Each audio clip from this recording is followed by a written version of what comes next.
মেয়েরা নাকি বাবার প্রতি অনেক টান থাকে, অনেক ভালোবাসা থাকে। সেটা লোকমুখে অনেকই শুনতাম।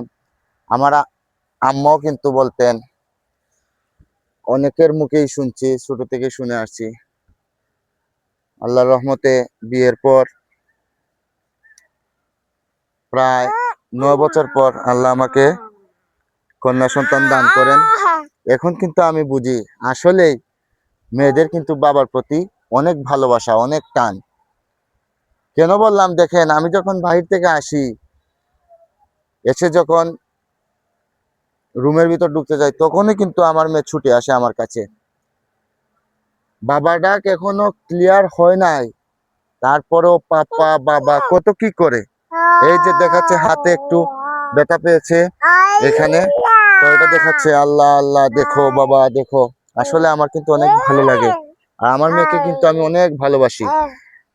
বুঝতে পারছেন, অনেক ভালোবাসি আমার মেয়েকে। তো আপনারা সবাই আমার মেয়ের জন্য দোয়া করবেন, আল্লাহর জন্য ওকে অনেক বড় করে সবসময় সুস্থ রাখে। আর ভিডিওটা ভালো লাগলে অবশ্যই সাফায়ান বাবা পেজটি একটা শেয়ার করে, একটা লাইক করে, একটা কমেন্ট করে যাবেন। আর অবশ্যই এই দেখেন আমার মেয়ে আমাকে কি সুন্দর কিস দিচ্ছে, দেখছেন? কি বললাম, মেয়েরা বাবার প্রতি অনেক টান।